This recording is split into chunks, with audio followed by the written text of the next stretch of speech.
cuarto tal como ellos lo dejaron. Las cosas quietas, las fotos congeladas, los discos, la ropa, la cama, los espejos, los relojes. Todos los días entra el sol y entra la noche a esos cuartos. La lluvia golpea las ventanas. Esas madres salieron a la calle, a las plazas, a los pueblos del país. Lucharon incluso en soledad. Dijeron al mundo lo que debíamos decirle al mundo, que en Argentina había terrorismo de Estado. Se hicieron madres de cada desaparecido, de los pobres, madres de los presos. Se dice que algunas madres dejaron intacto el cuarto de sus hijos desaparecidos, pero al país entero, todas estas madres lo cambiaron para siempre. Gracias por la justicia. Gracias por la justicia. Gracias por la justicia. Realmente un día muy conmovedor, sobre todo cuando hablamos de las mujeres. Tal vez este programa durante 2 horas va a intentar reflejar lo que siempre se dijo, pero nunca se concentró en la información, que era el rol de la mujer durante la dictadura militar. La mujer que evidentemente también fue detenida, como los hombres, pero tuvo lamentablemente un plus, que era ser mujer. Vamos a hablar justamente de eso. Verónica Fernández Vila, ¿cómo estás? ¿Qué tal, Mónica? Buenas tardes y bienvenidos a este 24 Mujer especial del golpe militar a los 40 años. De la cantidad de detenidos, el 33% eran mujeres, que como dijimos, además tenían este plus de ser mujer y que evidentemente, además de las torturas que sufrían todos y todas, también sufrieron otras, que es llegar a denigrarlas hasta lo máximo. Denigrarlas como mujer realmente era el objetivo. No solamente decíamos de las torturas, sino violaciones de las que ustedes se les puedan imaginar. Prácticamente lo más doloroso, no solamente que era eso, sino mujeres que parían y que luego eran obligadas a limpiar el lugar donde habían parido y además le robaban los hijos. 500 niños desaparecieron de las manos de sus propias madres, con el dolor que eso causa, tener un hijo y que luego te lo saquen de las manos y luego las mataban, desaparecían. Las mujeres sufrían crímenes no solamente de lesa humanidad, sino también de género, por el mismo hecho de ser mujeres. Durante el 75 al 79 se produjeron por doquier violaciones a los derechos humanos aquí en la Argentina, 30.000 desaparecidos, los datos que daba Mónica también, y ojalá este 24 Mujer sirva para recordar, que sirva para conocer y que sirva también, porque muchos seguramente no habrán nacido, que están mirando, muchos eran chiquitos, muchos no sabíamos lo que estaba pasando. Ojalá que sirva este especial entonces para conocer, para tomar conciencia, para tener memoria y para tener esperanza, para seguir encontrando nietos e hijos de desaparecidos. Además de las mujeres que estaban detenidas, las que estaban de este otro lado, las que nunca llegaron, las que desaparecieron, también estaban estas otras mujeres, ¿no? Que eran las que empezaron a dar vuelta alrededor de la Plaza de Mayo con un pañuelo blanco con el nombre de sus hijos, porque también las mujeres tuvieron que soportar perder a sus hijos, nunca más los vieron desde que los sacaron de su casa y además perder a sus nietos. Muchos todavía los están buscando. Esto es 24 Mujer en este día tan especial. Y que vamos a comenzar con un poco esta pintura de Carlos Alonso que sintetiza, ¿no?, lo que estábamos diciendo, Vero. Bueno, Carlos Alonso, nuestro mendocino, pintor, dibujante y grabador, hizo una serie llamada Manos Anónimas, compuesta por más de 40 obras.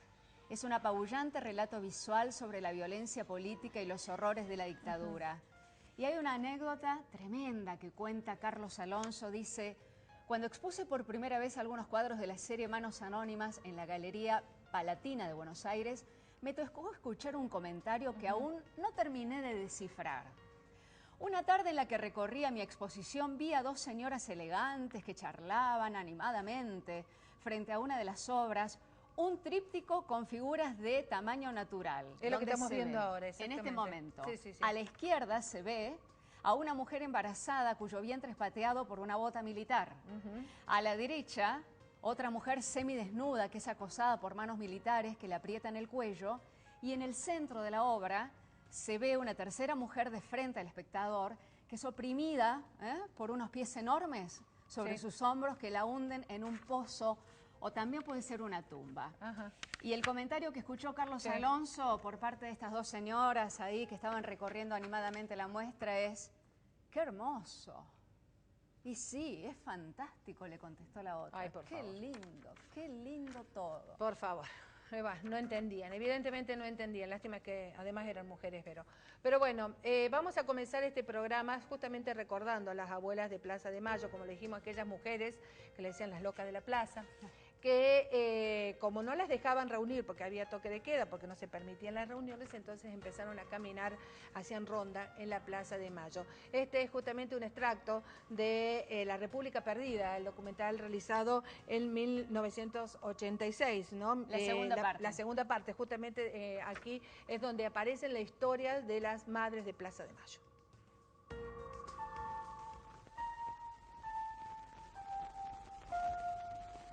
Se conocieron en antesalas oficiales, donde iban a preguntar por el paradero de sus hijos. Decidieron identificarse llevando pañuelos blancos en la cabeza. Frente a la casa de gobierno, se les dijo que no podían reunirse porque había estado de sitio, que debían circular. Y empezaron a caminar en círculo, pidiendo la aparición con vida de sus hijos. Bautizadas por un funcionario como las locas de Plaza de Mayo, no faltaron nunca a su cita de los jueves. Un grupo se organizó como las abuelas. Reclamaban a sus nietos secuestrados o nacidos en cautiverio y presumiblemente entregados en fraudulenta adopción a los agentes de seguridad. Poco sabíamos de ellas. Su imagen solo aparecía en alguna publicación clandestina. Ignoramos durante mucho tiempo que estaban sometidas a un suplicio singularmente sádico: la tortura por la incertidumbre.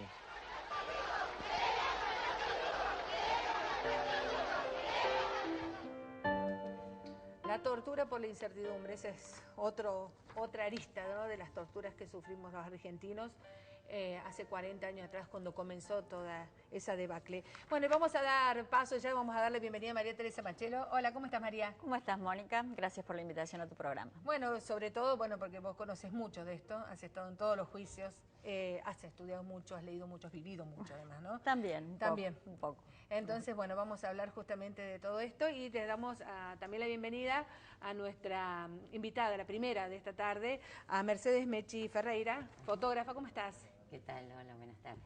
Bueno, vamos a comenzar un poco para que nos cuentes que vos sos fotógrafa y que has estado cubriendo los últimos 2 años los juicios de La Perla.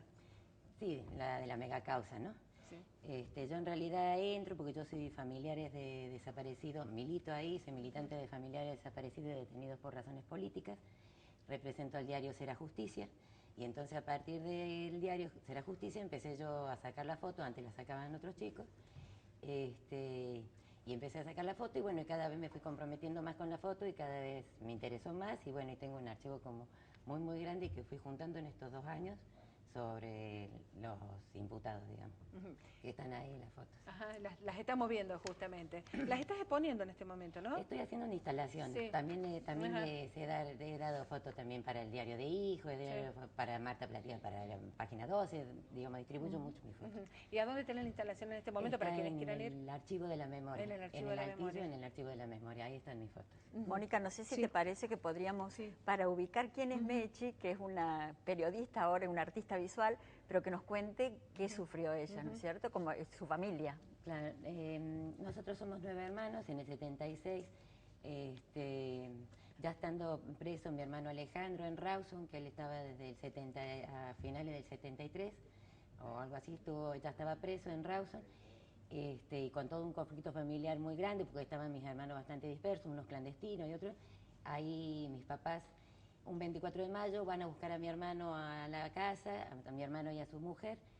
Su mujer ya había estado desaparecida en Mendoza hacía un mes, la acababan de entregar, digamos, a cambio de una casa que se había hecho, lo cual ella le había pasado, lo de ella fue tremendo porque la tuvieron un mes desaparecida, la violaron 500.000 millones de veces, la enterraron viva, bueno, la recuperamos Y el 24 de mayo se los llevan a los dos, los agarran en el puente Tablada con mi papá y mi mamá y empiezan a disparar. Mi hermano se tira del auto para proteger a la familia y ahí Verges se apoya sobre el auto y le empieza a disparar y, como si fuera un conejo, y lo termina cazando, digamos. Adelante de tu madre y de tu padre.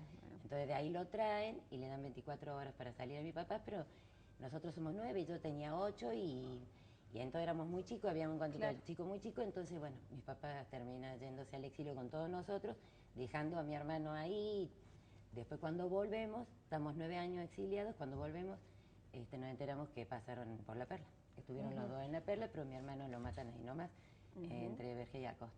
O sea que tu mamá vio morir a tu hermano en la calle. No vio morir en la calle. Vio morir a ¿Y cómo reaccionó tu madre, fundamentalmente, ya que estamos en el programa de la mujer? La verdad que nosotros, bueno, cuando ellos vuelven ese domingo, que yo no sé por qué tengo idea que era domingo, a lo mejor ni es domingo, era otro día, pero bueno, para mí era como un domingo. Ellos vuelven, mi mamá gritaba que lo habían matado a Diego y mi papá golpeaba la bocina del auto y decía, de esto no nos vamos a olvidar, de esto no nos vamos a olvidar. Los dos estaban como súper sacados, digamos, y nos empiezan a decir de que armemos las valijas, cada uno agarra una valija y empieza a meter lo que cree que puede llevar. Y la verdad que en ese sentido mi papá fueron como muy sanos, porque nos cuidaron muchísimo, no fueron personas que estuvieron llorándolo todo el tiempo, lo guardaron muchísimo. Sí, yo sé de que mi mamá, el primer año que estuvimos en México, ella lo lloraba muchísimo en el trabajo y lo sufría mucho en el trabajo, pero en casa nosotros no. Sí sabíamos que mi mamá lo soñaba todo el tiempo, como que mi hermano pasaba al lado y no la saludaba porque no se pudo llevar a su hija. No, porque tenía una bebé y mi mamá en ese momento, para no correr riesgo de nosotros que éramos más chicos, no tenía el pasaje de ella, la dejó en la casa de una tía. Y entonces ella todos los 9 años que estuvo sintió culpa de haberla dejado por mi hermano. ¿Cuántos desprendimientos, no? Sí. ¿Cómo? ¿Cuántos desprendimientos? Totalmente, sí. Entonces, Inclusive tu madre, cuando regresó, ¿no era profesora del Manuel Belgrano, tu mamá? Claro, porque ahí es donde yo te iba a decir, pero en realidad el que hizo toda la denuncia, todo eso, como el militante activo era mi papá. Mi mamá en realidad se dedicó, digamos, era una militante, pero dentro de la educación. Claro. Ella fue directora, fue profesora del Manuel Belgrano y fue directora del Manuel Belgrano, y ahí hizo como muchos años de éramos directora, pero como que su militancia tenía que ver con la educación, así como en México hizo alfabetización de adultos, digamos, acá ella militaba dentro de la educación. ¿Y cuando volvió se reinsertó o no pudo? Concursó desde México, y desde México consiguió de nuevo ser directora, sí. Concursó desde México, pero que el que era militante activo, no era mi papá. Y estos 2 años, que sacando fotos evidentemente, ¿qué has sentido? Porque un poco con tu historia personal, estar frente a estos individuos, evidentemente, debe haber sido como un cúmulo de emociones, ¿no? Cuando nosotros fuimos a declarar por mi hermano, yo es cuando me termino de integrar, hace 2 años, digamos, a lo de la foto. Al principio sí, al principio me costaron, las primeras fotos fueron horribles, o se me movían, o porque sí, porque les tenía como miedo, o toda esta cosa que le queda a uno de peso. Pero empecé a inventar como un juego, que con la cámara le disparaba, con esto del disparo, entonces yo decía, bueno, chao Menéndez, chata. Yo internamente jugaba con eso y eso me fue empoderando, claro. Hasta que terminé de perderles el miedo. Y después ya he conseguido que Menéndez me pose directamente, de tanto estar ahí todos los días. ¿Qué pose? Sí, se quede parado y me deje sacarle todas las fotos que quiera. ¿Y cómo interpretas eso? Porque al principio me decía, vos me vas a pagar la foto, vos me vas a pagar la foto. Al principio sí me hablaba y yo le decía, bueno. Todo esto en silencio porque cada vez que nos escuchaba el juez Diagabia, nos retaba. Y en un momento como que ya también yo creo que ya un poco, no sé si Menéndez es un personaje cansado o avejentado, yo no sé si me quedaría, o resignada, yo no sé si me quedaría sola con Menéndez en un lugar así tan... Menéndez sigue siendo un tipo que produce mucho como miedo y toda su... Pero en algún punto, como no falte, yo pienso, como no he faltado nunca sacarle la foto, es una cosa que he insistido tanto, como que ya me deja de sacarle la foto. Se ha familiarizado con tu presencia. Y además, qué sé yo, soy muy chiquita, no sé si doy mucho miedo. Y después el gato Gómez me saluda, yo me dice, hola Mechi, como que ya saben mi nombre, qué sé yo. ¿Y eso cómo lo tomas? ¿Lo tomas como una amenaza o no? Bueno, sacado de ahí, cuando si pienso que me los encontré, aparte de que también los persigo en la calle, la verdad que soy como un moscardón. Claro, como un amedrentamiento. Entonces, también lo podés tomar eso. Sí, además le encanta la foto a Gato Gómez. Él se levanta, cada vez que entro yo se levanta y me pasa al lado y me vuelve a pasar al lado para que le saque cuerpo entero, para que... Qué locura, ¿no? Sí, Qué locura, porque sí. o sea, los están juzgando por algo tan terrible como el delito de lesa humanidad y ellos no toman conciencia, ¿no? No, y además hacen como cosas, hay personajes que lo copian porque Barreiro no me deja sacar, no tengo una foto de la cara de Barreiro, más que por el televisor, no tengo una foto de la cara de Barreiro, porque Barreiro desde el primer día que yo estoy se da vuelta, no me da la cara, y entonces hay muchos que le empiezan a copiar, entonces ya todos se dan vuelta. ¿A quién mató tu hermano? ¿Tenés foto? De Vergés sí tengo foto, y de Acosta también, además que Acosta es otro personaje que siempre lo encuentro leyendo, escribiendo, no sé ni qué es lo que escriben, que yo digo, me ¿Y encantaría. qué sentiste sí. cuando los tuviste delante tuyo? Y al principio mucho miedo, y ahora ya no tanto, en realidad los odio, en realidad lo único que, mi única misión en realidad es de alguna forma, porque como vi morir a mis papás, lo único que pensaba mi papá en el día de la muerte es mi hermano. En los últimos minutos de aires que le quedaba, lo único que querían era mi hermano. Entonces ese es mi motor. Además hay una cosa, no sé si a vos te pasa, pero ellos están siguen convencidos de que no son culpables, de que lo que hicieron está bien. Bueno, entonces hay una barrera ahí, que uno a veces quiere llegar, le gustaría llegar de otra forma hasta intentar hablar, pero no se puede. No, porque ellos mismos en la cara de Díaz Gaviria, que es el juez, les dicen de que ellos no tienen por qué juzgarlo, o sea, los tratan como si van, o sea, es que ellos no... Y en tu caso, María, vos que tuviste tanto tiempo, ¿no? También cubriendo, ¿te sentiste intimidada por estas personas? Bueno, personas, sujetos. Y un poco sí, te da un poco de miedo, ¿no? Conservamos ese miedo de antes un poquito. Pero aunque ya no están en condiciones de hacer nada ni de amenazar. Que son monstruos, aunque muchos tienen domiciliario con permiso, cosa que es un problema también. Pero bueno. Y también hay una cosa, ¿no? Hay desaparecidos muy recientes, como Julio Chávez y la chica esta Silvia Suco, hablando de violencia de género. Cuando Menéndez dice, te voy a cobrar la foto, algo está Exactamente, eso, por eso lo que yo te decía. Claro, seguramente. Un mensaje hay ahí, por eso yo te preguntaba. Sí, hay algo ahí. Más sabiendo tu historia, porque seguro que la conocen. No, conocen la de todo. Yo Obvio. que estoy convencida, yo que voy todos los martes, miércoles, conocen la de todo el mundo. Para ellos nadie es un anónimo. Yo creo que los recuerdan a todos o la mayoría. Claro, porque también hay otra fotógrafa que es Irma sí tuvo muchos problemas. Gabriela también, ¿cómo es? Lescano. Gabriela Lescano. Pero Irma sí tuvo problemas, ¿no? Porque sí, amenazaba. Irma sí. Irma tiene otra apuesta también. Tiene otro temperamento. Otro temperamento. ¿Y qué te produjeron las mujeres represoras? Hay pocas, es menos, ¿cierto? Pero a lo largo del juicio hemos visto a Cucantón. Sí, pero la Antón es un personaje como más patético, resulta a mí, porque no se cree que tiene 15 años, se pone unas chuletas, para mí ella es como... Y el otro día fue a declarar y decía que ella estaba como se presentaba como ella como una víctima. A mí no me... directamente no te produce nada. No. Bueno. Bueno, realmente creo que es muy fuerte lo que pasa y lo que vos estás reflejando en cada una de tus fotos. Creo que para eso estamos nosotros, cada uno de nuestro lugar, reflejar justamente lo que pasa. Y podemos preguntarte, perdón, Moni, ¿qué pasó con tu sobrinita? Bueno, la Juana es ya una mujer, tiene hijos. ¿Pudo procesar toda su historia? Sí. Yo creo que sí, qué sé yo, le ha costado como todos los de hijos. Vos hablas con cada uno de los de hijos y tienen su historia ahí como todos tenemos como una historia un poco atravesada, ¿no? Y cada uno la puede sanar como ha podido, qué sé yo, por más que me repita.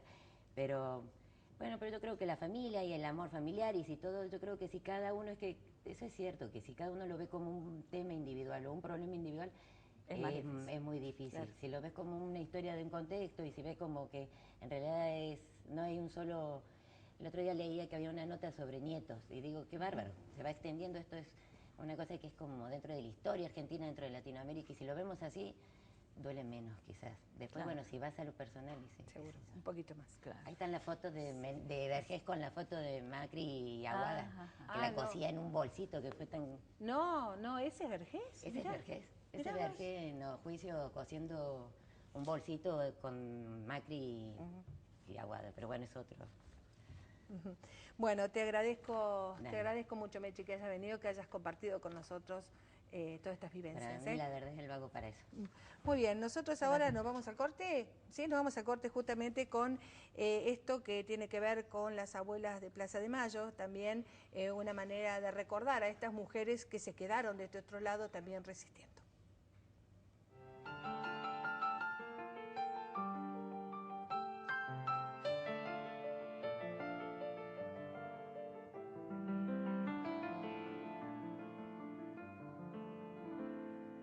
Era mi canto, la única certeza, lo único cierto que me iba quedando. Busqué mi voz bajo las piedras, de tanta certeza se estaba secando.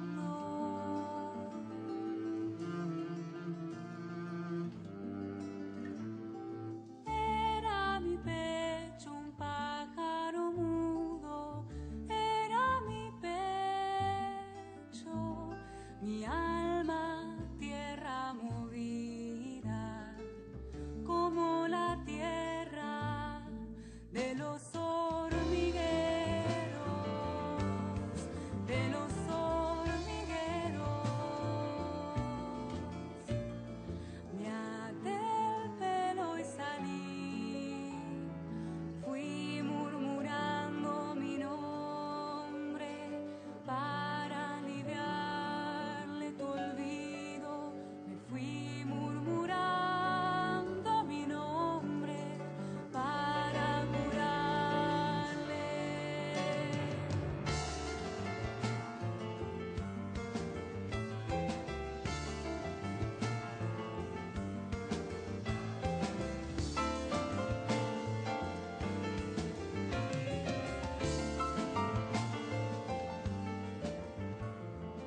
Era mi canto la única certeza, lo único cierto que me iba quedando.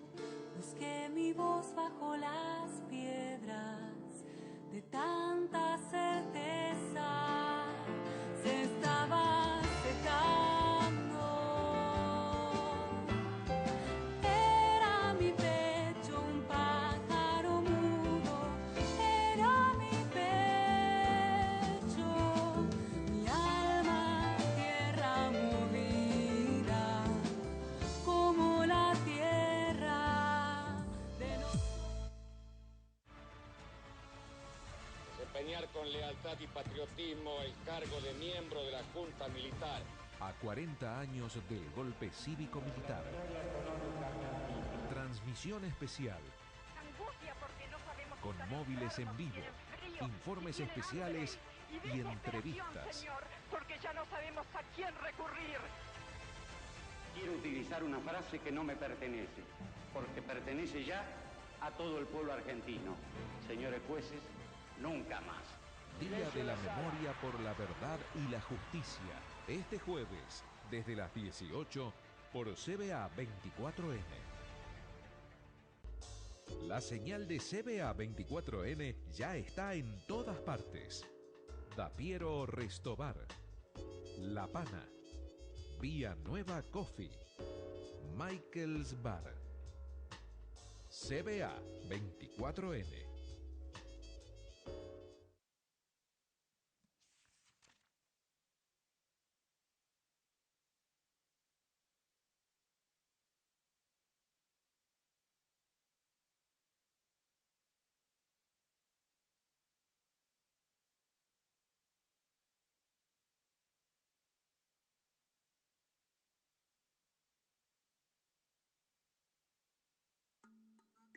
Había una vez un rey grande en un país chiquito.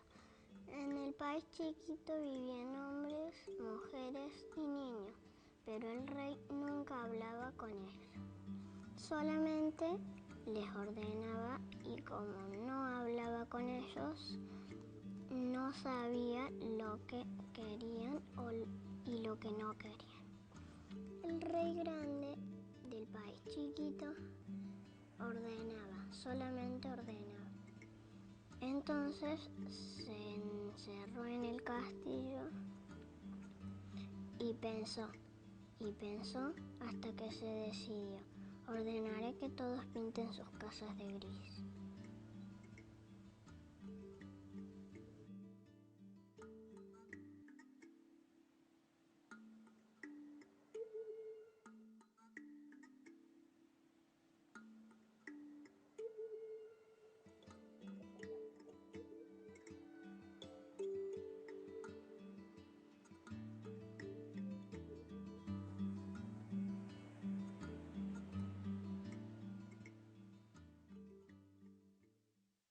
A 40 años del golpe cívico-militar, la lucha no desaparece. Los 30.000 más presentes que nunca. Marcha, jueves 24 de marzo, 18 horas, Colón y Cañada. Organiza Mesa de Trabajo por los Derechos Humanos de Córdoba. Invitan los SRT.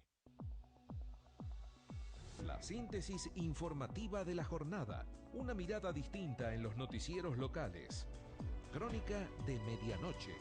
De lunes a viernes, a la medianoche, por CBA 24N.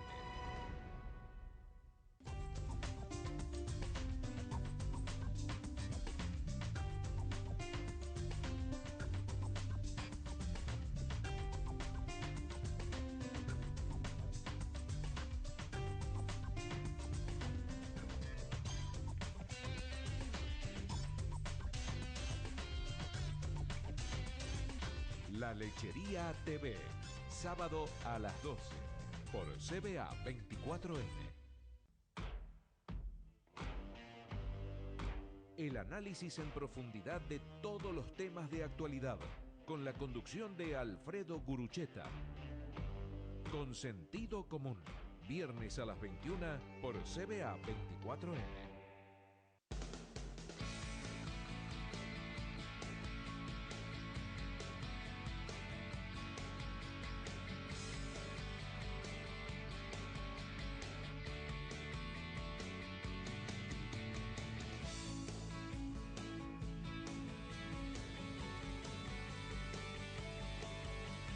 ...42 grados...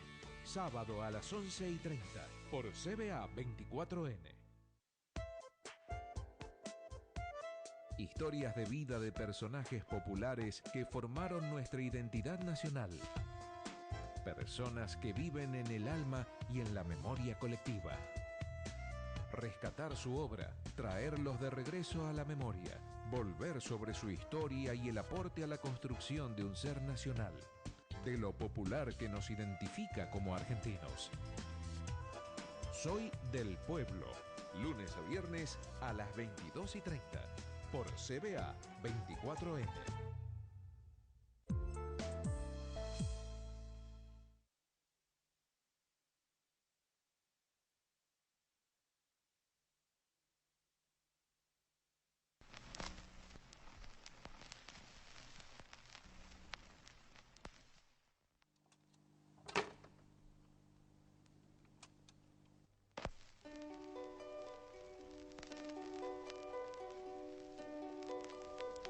El viejo río que va cruzando el amanecer, como un gran camalotal, lleva la balsa en su loco vaivén.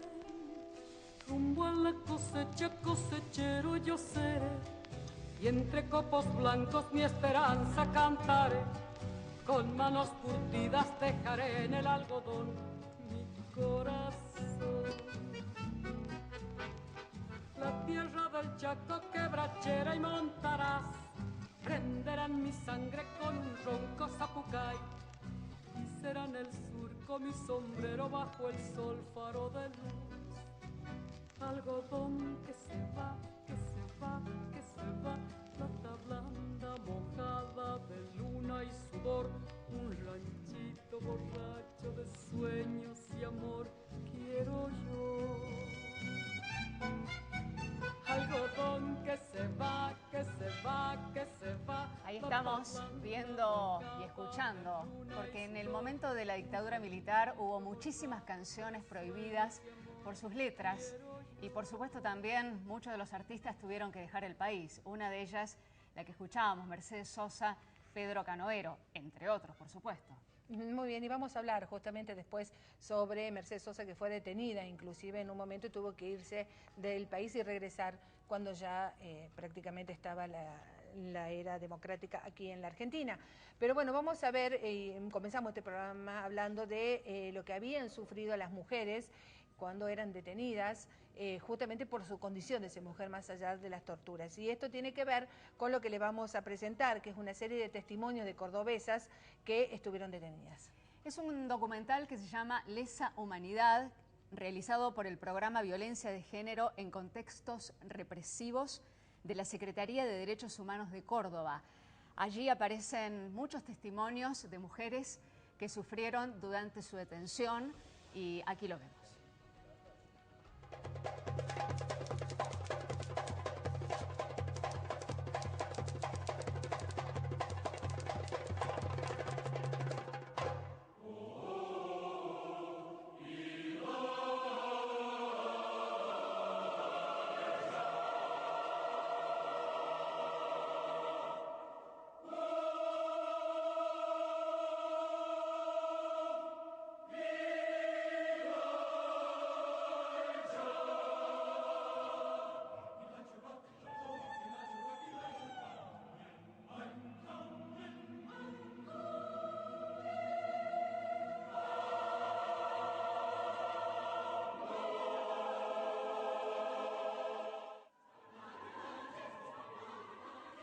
Y capaz que lo que sea bueno contar es que yo pasé mi infancia y mi adolescencia en ese pueblo de Yaguay, Entre Ríos.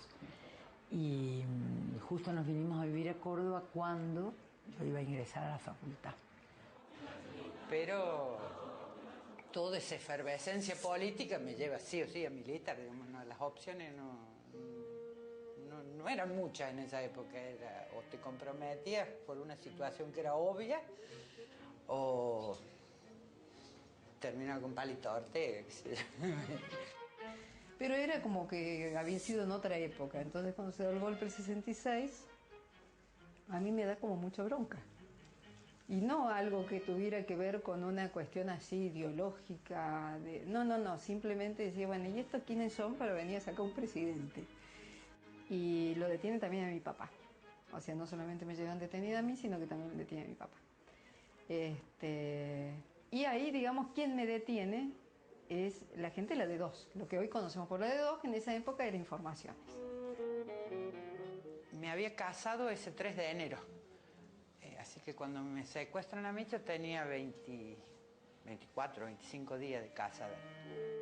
Era militante del PRT y fui detenida en el 13 de septiembre de 1975. Y el cuerpo se me arquea por el efecto de la electricidad y la venda se me va para atrás. Entonces yo inmediatamente me siento y los miro. Así para, no sé en ese momento qué es lo que había pensado, pero era para ver sus caras, ¿no? Así les miro las caras a todos y esas caras yo no me las olvido, no las olvidaré nunca.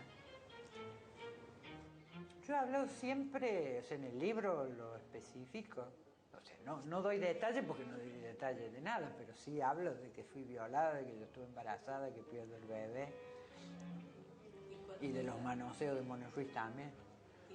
O sea, qué sé yo, mientras me estaban haciendo la mojarrita, digamos que me tenían cabeza abajo, estaban violando. Esa es la situación.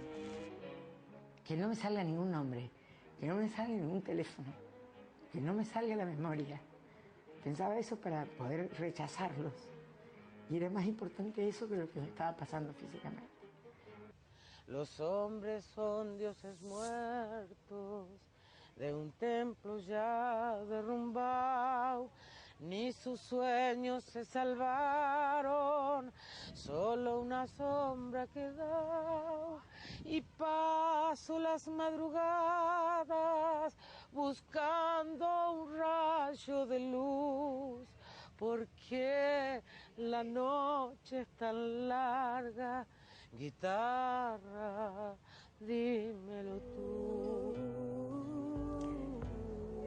El hecho hecho de ir sincerándose, porque esto también es como un efecto de así, también nos hace sentir mejores a todos, ¿no? También Ese convencimiento hace que nunca me haya visto como víctima. Para mí ha sido muy importante, digamos, esto de decir, bueno, a mí no me van a victimizar. Y sobrevivimos y estamos bien y no terminamos suicidados como los héroes de Malvinas por algo. Entonces mi intención era contar eso, qué era ese algo que nos permite salir bien. Y es saludable que podamos seguir construyendo la ciudadanía en torno a esto, ¿no? De hecho, mi actividad actual en el gremio tiene que ver con educación en derechos humanos y generar una ciudadanía mucho más plena y consciente y que ejerza sus derechos, ¿no? De participación. Tantas veces me morí, a mi propio entierro fui, sola y llorando. Gracias doy a la desgracia y a la mano con puñal, porque me mató tan mal y seguí cantando.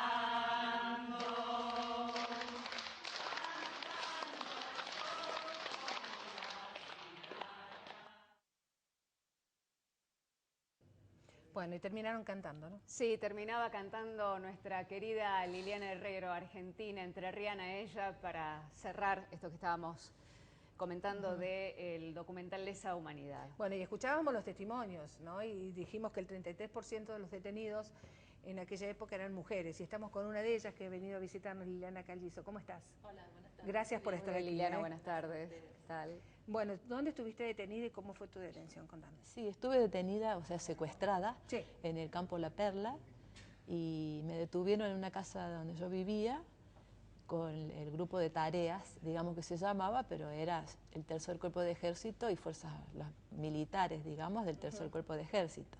¿Qué edad tenías? Tenía 21 años. ¿Universitaria? Me había anotado para universidad, pero no había empezado. Ajá. Liliana, y bueno, y digamos, ¿por qué te estaban buscando? ¿Cómo es que llegan a vos? Sí, yo era militante, veníamos en esa época, toda la sociedad más o menos teníamos conciencia, más o menos organizados en distintos frentes de trabajo. Yo trabajaba en un barrio, me acuerdo Barrio Suárez, y participaba de toda la problemática del barrio, la reunión de vecinos, y estaba organizada en el PRT. Contanos, bueno, ¿qué pasó una vez que te llevaron? Bueno, ahí fui conociendo, digamos, lo que se comentaba afuera, digamos, porque era todo como un misterio de qué pasaba con la gente, Claro, ¿no? claro.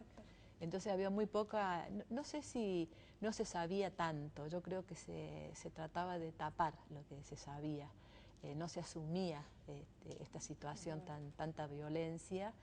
Y nuestras organizaciones, digamos, también en el proyecto que tenían, como nosotros estábamos dispuestos a continuar la lucha, a continuar organizados, tampoco le dábamos prestábamos mucha atención a todo esto, porque además, por un lado, sabíamos que nos estábamos oponiendo a un sistema que no queríamos, y nuestra idea siempre fue desde el lado positivo, o sea, queríamos construir algo mejor. Siempre fue desde el lado que nosotros veíamos la historia, ¿no? Entonces, esa postura te daba una fortaleza y tratábamos de no entrar en qué pasaba con las personas que inclusive iban desapareciendo de las citas, de las reuniones que ya no venían. Es como que pasábamos por alto, ¿no? Claro. Esta cuestión. Vos sabés que este programa, básicamente, porque creo que ya todos en la historia hemos seguido, desde el nunca más, hemos seguido realmente todo lo que ha pasado, lamentablemente, en esa etapa tan negra en nuestro país. Lo que queremos un poco rescatar es como mujer, ¿no? Esto que ahora estamos viendo, que bueno, que además de lo que pasaban los hombres, ustedes como mujer pasaban realmente por el género, lo pasaban peor todavía, ¿no? Sí, sí. Había ese plus que mencionabas antes, que que las mujeres vivimos siempre en todos lados. Sí. Siempre hay un plus. ¿Cuánto tiempo estuviste en La Perla, Liliana? Bajo el régimen adentro, digamos, lo que es continuamente dentro de La Perla, un año. Y luego otro año bajo un secuestro vigilado, que le llamo yo, estuve bastante tiempo, 6 meses, nos llevaban sábado y domingo a nuestra casa, nos retiraban el lunes y volvíamos a tener el régimen de la perla. O sea, la colchoneta, los ojos tapados, como si no hubiéramos salido nunca. Claro, digamos, claro. ¿Podés contar más cosas de lo que te el pasó día a adentro día, de la ¿no? perla? El día a día era, cuando llega todos los secuestradas y secuestrados, digamos, el trato es inhumano, digamos, desde el momento de entrar, sobre todo la situación, lo que es un campo de concentración, que es el amontonamiento de seres humanos, sin ningún tipo de derecho, límite, ningún tipo de situación cómoda para estar en una colchoneta de paja, que al ser eso una caballeriza, entonces ellos tenían paja y hacían con una lona, una colchoneta más o menos de 1,80, 1,90, que eso, aparte la paja se iba gastando con el tiempo, iba quedando como un polvito, entonces quedabas en la tela, en el suelo. Y después nos envolvían la cabeza y los ojos con una venda, muchas veces la venda de medicinal, larga, y otras veces cuando no había trapos, ¿no es cierto? Y a su vez nos ponían por abajo de la venda algodones que iban poniéndolos con un dedo hasta para no ver. No tanto por no ver, era por lo que significa la condición humana, más que no ver, porque no tenían ningún reparo de última, porque el plan era que no salgamos de ahí. Claro. Entonces no era el problema de que se le vea la cara o no la cara. ¿Y cómo vivían las mujeres? Y las mujeres, primero, asumíamos todo lo que nos pasaba silenciosamente. ¿Por qué? Porque al del lado, salvo una compañerita al lado mío santiagueña, que me acuerdo creo que era hasta menor de edad, ella me comentó a mí que la sacaban para violarla. Después la mataron. Pero en sí no hablábamos porque no era un lugar para contarnos las penas que nos pasaba, porque era toda una situación general, porque el que no tenía picana tenía... Y el género en sí las violaciones, por ejemplo, yo cuando salí desde el primer momento declaré que fui violada, me acuerdo, por Herrera, ¿no es cierto? Que siempre dije lo mismo, porque yo lo tomé como que tenía que decirlo, porque era una condición social, era una cuestión pública, porque era en un lugar público del Estado. Digamos, nunca tuve esa problemática tan pesada, digamos, como que me tenía que callar. Claro. Sí, el afuera me hacía callar a mí. Ah, ¿cómo es eso? O sea, me decían preferible que no digas nada esta parte, porque era culpable yo. O sea, no, por favor. Sí, mucho tiempo las mujeres... Una hermosa manera de dar vuelta a las cosas. Sí, sí, es un poquito, viste, como hacemos nosotros, ¿no? Sí. ¿Y viste mujeres embarazadas que dieron a luz en el momento? Sí, vi de Panzona 1, 2, Decio de Delgado, sí, a la que llegó primero Panzona 1 y a la que llegó segunda 2. Ellas les faltaban 2 meses, 1 mes para parir, entonces las dejaron en la cuadra. Entonces la atendíamos, tratábamos de llevarle a ver, a lo mejor leche en polvo, le dábamos y eso. En general vivieron, y yo siempre los digo a sus hijos y a sus familiares, ¿no? Dentro del drama, vivieron dentro de una armonía ahí adentro. Muchas veces por su situación de semejante embarazo, término, ¿no?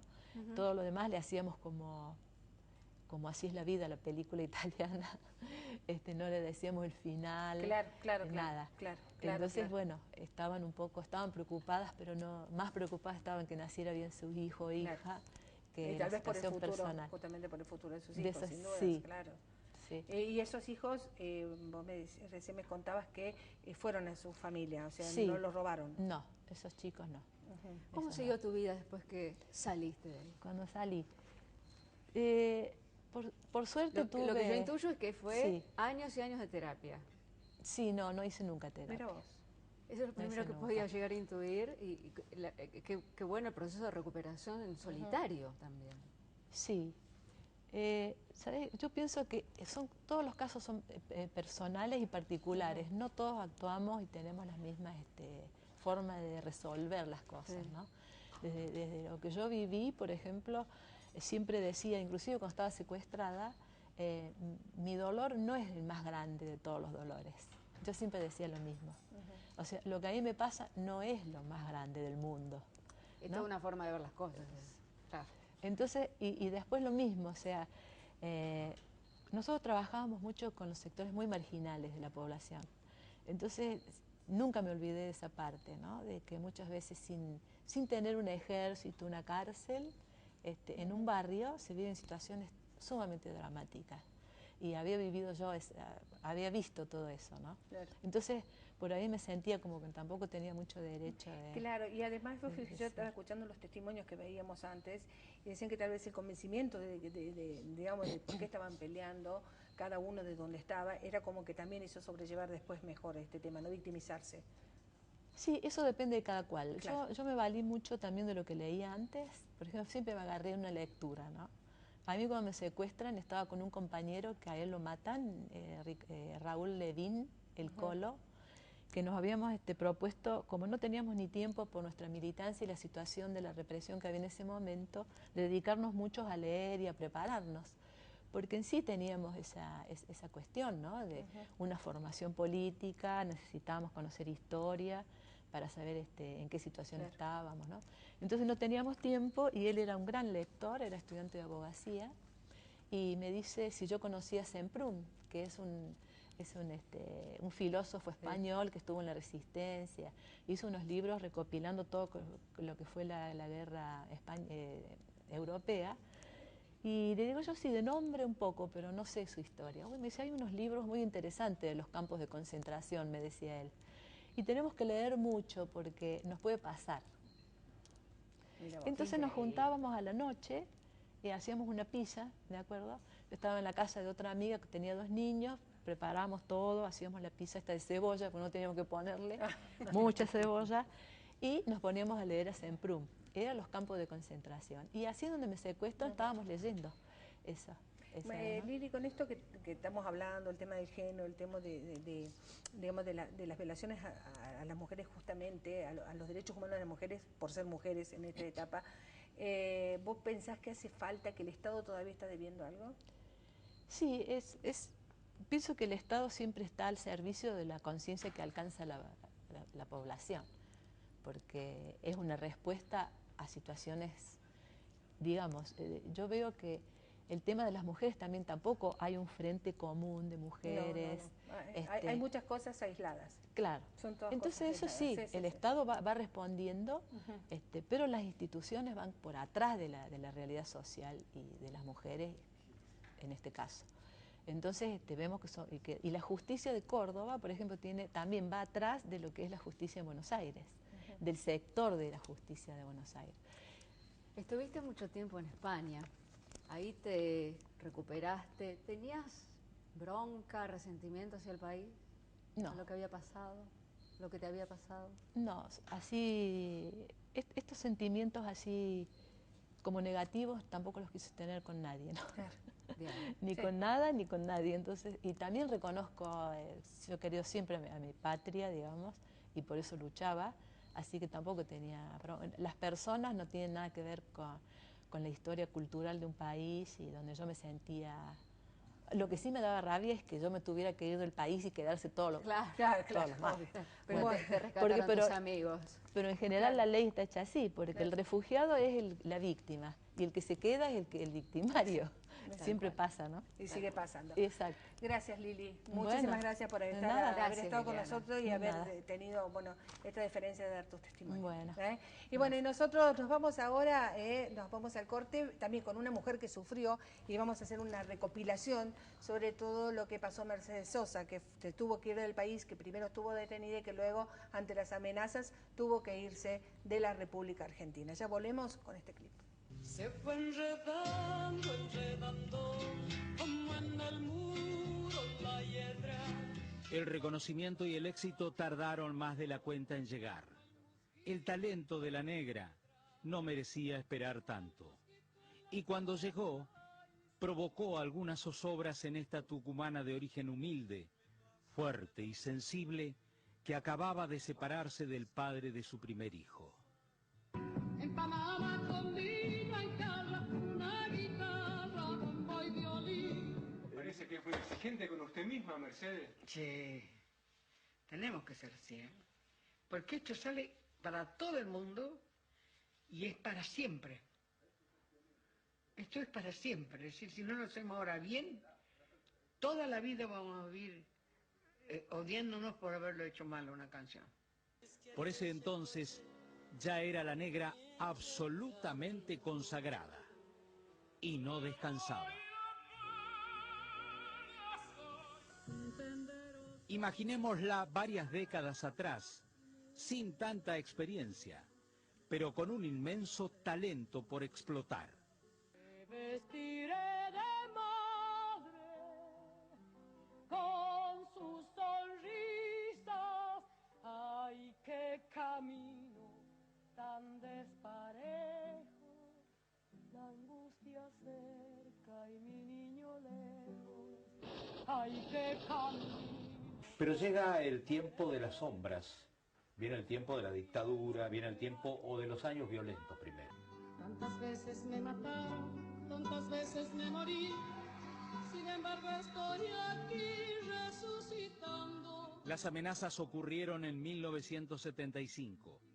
3 años después, en octubre de 1978, Mercedes fue detenida mientras daba un recital en la ciudad de La Plata, acusada de cantar canciones prohibidas.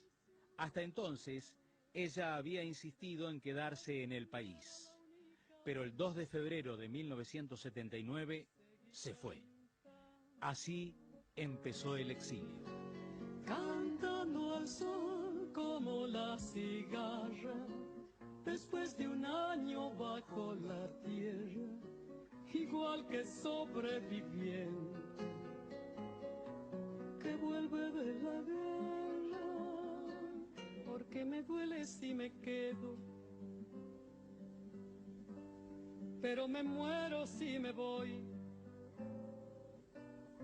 Por todo y a pesar de todo, mi amor, yo quiero vivir en vos. Largo mi coplas al viento por donde quiera que voy. Soy árbol lleno de fruto como plantita y mistol.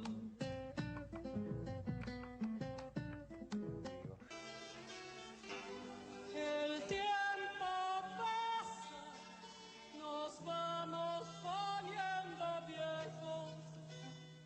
Durante el exilio no paró de actuar por todo el mundo, incluido Brasil, por donde solía pasar a visitar a sus amigos. A cantora argentina que está a caminho da Europa parou no Galeão para comemorar o aniversário com um amigo, Milton Nascimento.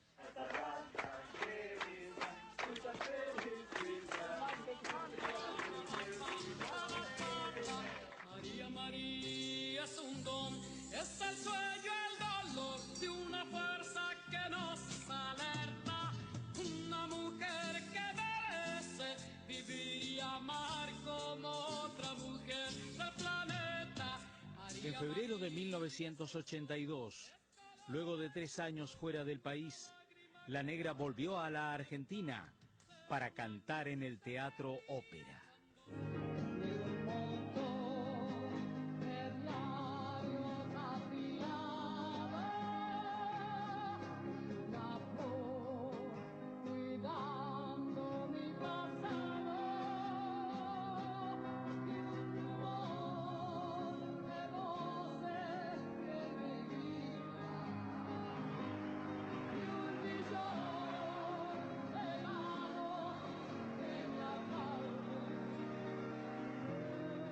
Un año después, ya con el regreso de la democracia, Mercedes se reinstaló definitivamente en el país.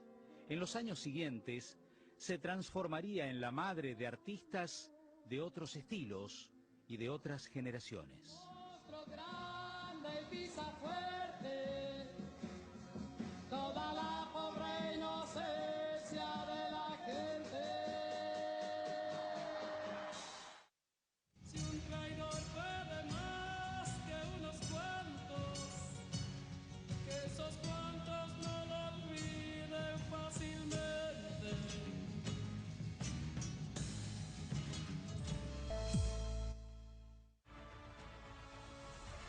desempeñar con lealtad y patriotismo el cargo de miembro de la Junta Militar. A 40 años del golpe cívico-militar. Transmisión especial. Con móviles en vivo, informes especiales y entrevistas. Señor, porque ya no sabemos a quién recurrir. Quiero utilizar una frase que no me pertenece, porque pertenece ya a todo el pueblo argentino. Señores jueces, nunca más. Día de la memoria por la verdad y la justicia. Este jueves, desde las 18, por CBA 24N. La señal de CBA 24N ya está en todas partes. De Luca Café, La City Bar, Bar 12 PM, CBA 24N.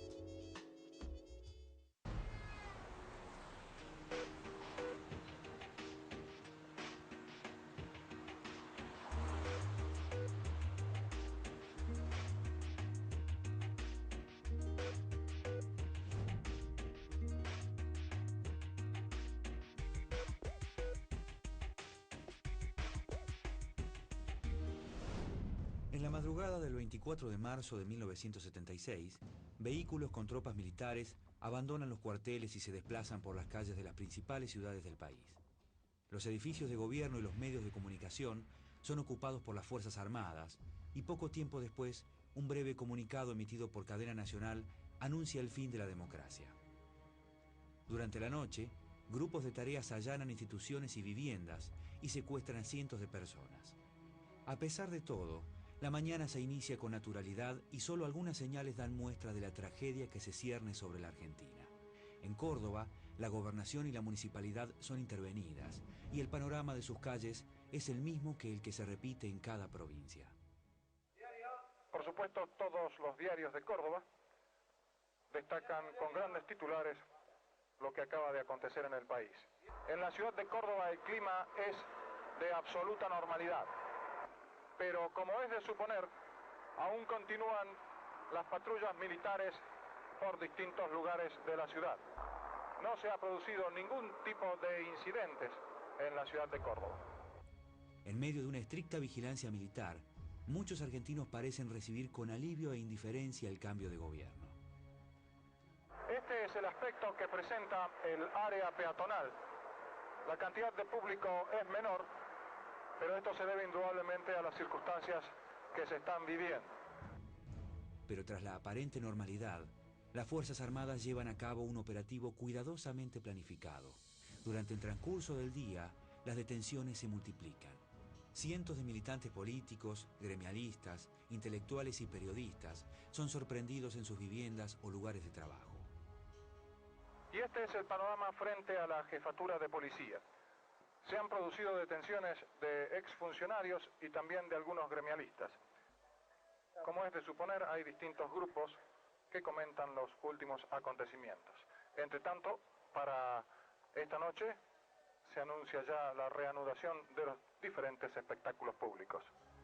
La naturalidad y la indiferencia en las calles, la muerte y la tortura en los cuarteles y el miedo en todos lados marcaron el inicio del período más oscuro de la historia argentina.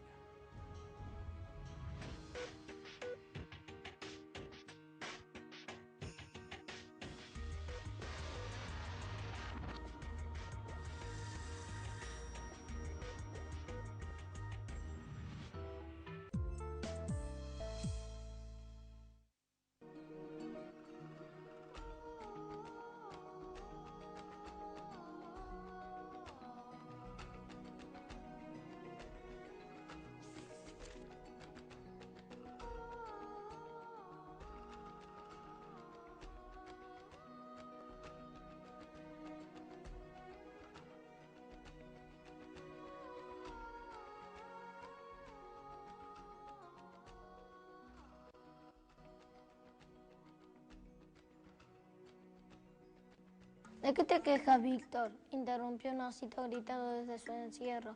¿No son acaso los hombres los que nos dan techo y comida? Tú has nacido bajo la lona del circo, le contestó Víctor dulcemente.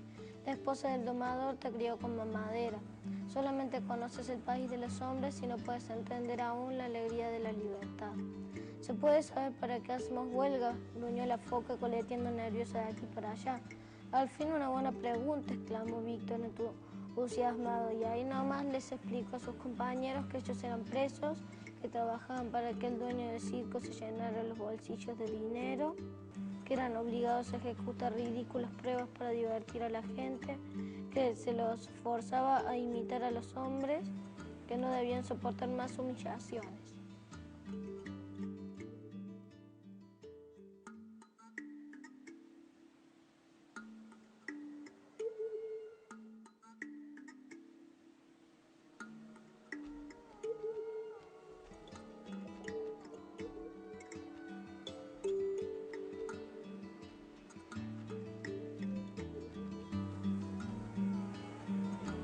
Y hace 40 años pensar, la parte intelectual, tener capacidad de raciocinio era realmente peligroso, ¿no? Por eso cuentos como este que ustedes han escuchado estaban prohibidos en ese entonces, ¿no? Y era de la escritora argentina Elisa Borman, que era escritora justamente para niños. El cuento se llamaba Un elefante ocupa mucho espacio, Elsa.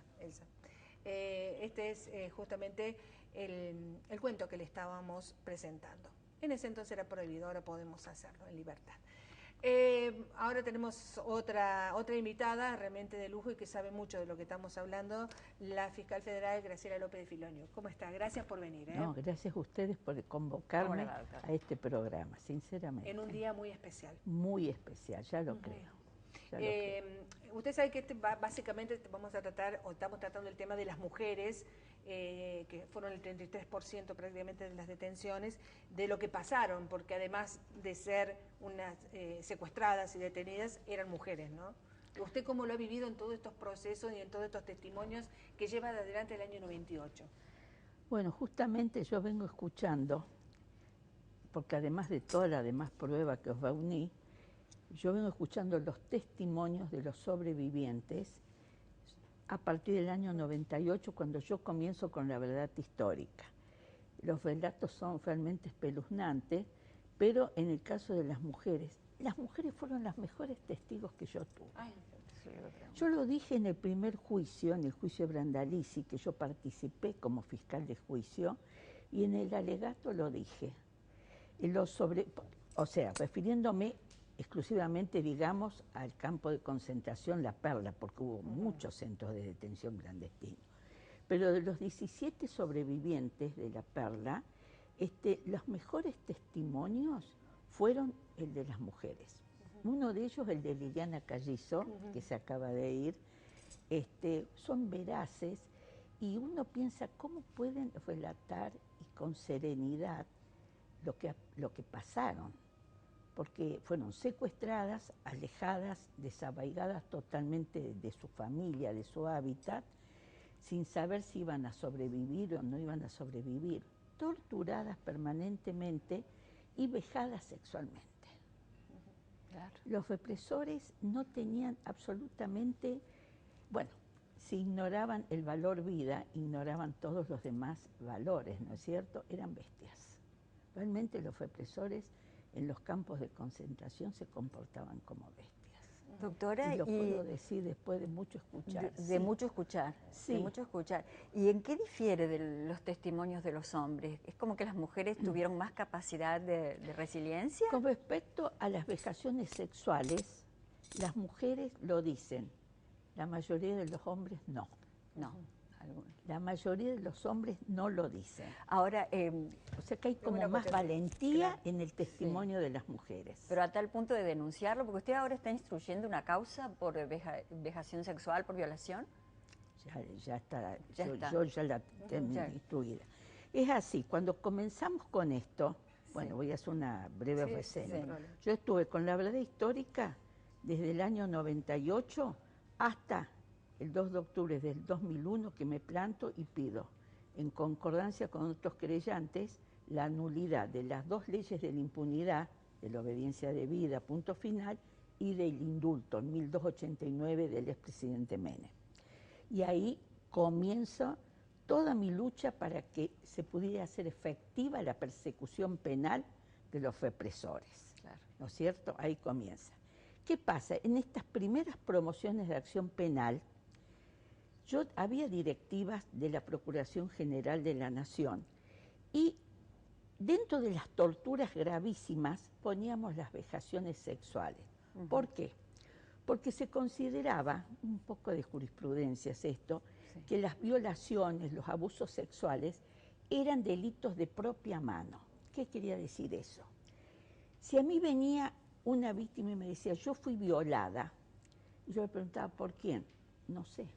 Claro. Me decía, no sé, porque estaban tabicadas, estaban vendadas.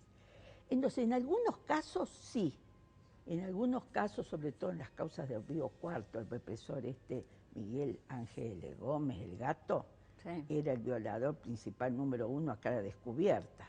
Pero en el tema de la Perla o en el tema de la D2, después el gato Gómez actuó en la D2, si no me identificaban al autor material, yo no podía imputar, entonces lo ponía dentro de tormentos graves. Claro. Entonces venía la calificación por secuestro, por tormentos, todos calificados, y en su caso por homicidio, ¿no es cierto? La mayoría de los casos por homicidio. ¿Qué pasa? En noviembre del 2011, recuerdo que me hacen viajar a Tucumán, donde nos reunimos los fiscales, todos con directivas de la Procuración General de la Nación, fiscales y querellantes, y donde se determinó que ya no se utilizara esta figura, esta calificación de propia mano para los delitos sexuales, sino que se considerara que toda la patota, todo el grupo, se tenían que hacer responsables, ¿no es cierto?, del delito sexual. Claro. Todos se tenían que hacer responsables. Entonces, ¿qué pasa? Me cambió el panorama, pero yo ya tenía muchísimas promociones, ya con juicios hechos. Porque acuérdense, yo tengo sentencia del 2008, 2009, 2010 y de ahí pasamos al 2012. Entonces, ¿qué hacía con todo eso que yo ya lo tenía calificado como tormentos graves? Tuve que hacer una gran causa, que es a la que vos te referís, una gran causa, en donde ya directamente tratamos los abusos sexuales como delito autónomo e independiente de los tormentos. Ajá. Por eso lo tenemos ahora a Menéndez, el represor mayor, imputado por violación. Y Menéndez no violó. Claro, ¿qué pasa? Menéndez permitía que se hiciera de todo en todos los campos de concentración, que la patota hiciera lo que quisiera. Pero por eso, con esta nueva visión,